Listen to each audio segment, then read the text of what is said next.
சங்கீதக்காரனாகிய தாவீது அவன் ஒளிந்து கொள்ள கெபியிலே இருக்கும்போது சவுலுக்கு அவன் தப்பி ஓடுகிற போது 2 நிலைகளிலே அவன் அந்த குகைகளில் தங்கியிருக்கிற அனுபவத்தை நாம் 1 சாமுவேல் புஸ்தகத்தில் நாம் வாசிக்கிறோம். அப்படியான நிலையில் துன்பத்தின் பாதையில் தனித்து விடப்பட்டவனாய் அவன் இருக்கும்போது அவன் பாடுகிறதான மஸ்கீல் என்னும் சங்கீதம். மஸ்கீல் என்றால் போதக சங்கீதம். இந்த சங்கீதம் நமக்கு கற்றுக் கொடுக்கிற ஒரு மிக முக்கியமான ஒரு வார்த்தை 5வது வசனத்தில் சொல்லப்பட்டிருக்கிறது. கர்த்தாவே, உம்மை நோக்கி கூப்பிடுகிறேன், நீரே என் அடைக்கலமும் ஜீவனுள்ளோர் தேசத்திலே என்னுடைய பங்குமாய் இருக்கிறீர் என்றேன் என்று கர்த்தருடைய வார்த்தை சொல்லுகிறது. இங்கே கர்த்தாவே என்று இந்த தாவீது தன்னுடையதான துன்பத்தின் வேளையில் தனித்து விடப்பட்ட சமயத்தில் ஆண்டவரை நோக்கி தன்னுடையதான ஜெபத்தை அவர் ஏறெடுக்கிறதை பார்க்கிறோம். the direction, எந்த திசையை நோக்கி உதவிக்காக தாவீது காத்திருக்கிறார் என்றால், ஆண்டவரே, நான் உம்மை நோக்கி நான் கூப்பிடுகிறேன் என்று. துன்பத்தின் பாதையில் நாம் செல்லும் போது 3 விதமான எதிர்நிலைகளை நாம் அடைகிறோம். ஒன்று, நாம் மனிதர்களை நோக்கி பார்க்கிறோம், இந்த துன்பத்திலிருந்து என்னை தூக்கி விடுபவர்கள் யாராய் இருக்க முடியும் என்று. அல்லது நாம் நம்முடைய ஞானத்தை, நம்முடைய பலத்தை நம்பி நம்முடைய தன்னம்பிக்கையின் மீது அதிகமான பலத்தை கொள்ளுகிறோம். நான் எப்படி ஆகிலும் இதை கடந்து வந்து விடுவேன் என்று. அல்லது இது 2ம் இல்லாவிட்டால் நம்மில் அநேகர் மன சோர்வுக்கு உள்ளாகி விடுவோம். இந்த 3 நிலைகள் தான் துன்பத்தை நாம் கடக்கும் போது சாதாரண ஒரு மனிதனுக்கு வருவது. ஆனால் தேவ பிள்ளைக்கு இந்த 3ஐ தாண்டி 4வது ஒரு அனுபவம் இருக்கிறது. அது தன்னுடைய பார்வையை தேவனை நோக்கி திருப்புவது. அப்படித்தான் தாவீது இங்கே சொல்லுகிறார், கர்த்தாவே, உம்மை நோக்கி கூப்பிடுகிறேன். துன்பத்தின் பாதையில் செல்லும் போது, தனித்து விடப்படும் போது நம்முடைய பார்வை யாரை நோக்கி அல்லது எதை நோக்கி இருக்கிறது? தாவீது சொல்லுகிறார், ஆண்டவரே, நான் உம்மை நோக்குகிறேன். நம்முடைய நாளத்தில் நாம் அதிகமாய் கஷ்டங்களின் ஊடாய் செல்லும் போது, மனசோர்வு அழுத்தம் வரும்போது, நம்முடைய முதல் சொட்டு கண்ணீர் அது யாரை நோக்கி இருக்கிறது? ஆண்டவரை நோக்கி இருக்கிறதா? அல்லது நாம் அதிகம் நம்புகிற மனிதர்களிடம் இருக்கிறதா?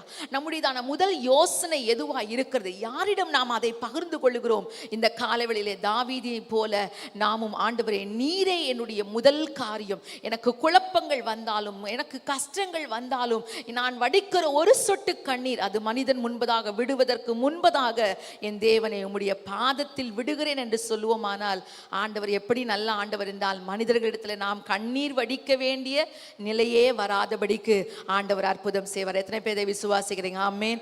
தேவன் அவ்வளவு நல்லவர். இன்றைக்கு நம்முடையதான ஜெபம் ஆண்டவரை நோக்கினதா இருக்கட்டும். 2வது பாருங்கள், நீரே என் அடைக்கலம் என்று சொல்லுகிறார். நீரே என்னுடைய அடைக்கலம். எனக்கு அடைக்கலம் தாரும் என்று கேட்கவில்லை. ஆண்டவரே, நீரே என் அடைக்கலம். சில நேரங்களில் பாருங்கள், எதை நாம் விரும்புகிறோம்?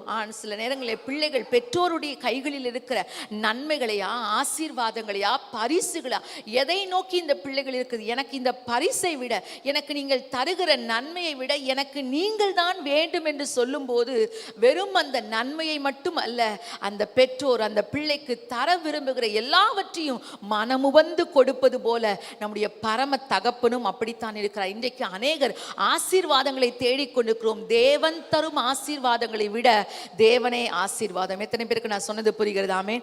தேவன் தரும் பாதுகாப்பை விட தேவனே பாதுகாப்பு. ஆண்டவரத்தில் சொல்ல, ஆண்டவரே, எனக்கு நீ தரும் எல்லாவற்றையும் விட நான் உம்மை நான் விரும்புகிறேன். ஏனென்றால் கொலோசியர் 3ஆம் அதிகாரம் 3வது வசனத்தில் நீங்கள் பார்ப்பீர்களானால், உங்கள் ஜீவன் கிறிஸ்துவுடனே தேவனுக்குள் எப்படி இருக்கிறதா?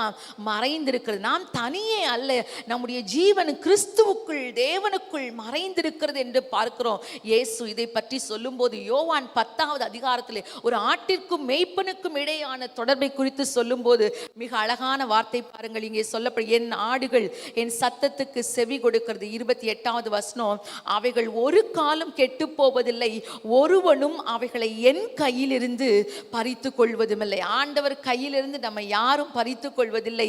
அடுத்த வசனம் பாருங்க, அதைவிட அழகானது, அவைகளை எனக்கு தந்த என் பிதா அவர் பெரியவராய் இருக்கிறார், அவைகளை என் பிதாவின் கையிலிருந்தும் பறித்து கொள்ள ஒருவனாலும் கூடாது. தாவீது இதை அறிந்திருந்து சொல்லுகிறார், ஆண்டவரே, நீரே என்னுடைய அடைக்கலம். இன்றைக்கு நாமளும் சொல்லணும், ஆண்டவரே, எனக்கு பாதுகாப்பை தாரு, எனக்கு அடைக்கலமா இரும் என்று அல்ல, ஆண்டவரே, நீர் என் அடைக்கலமா என் சார்பில் நிற்பீராக.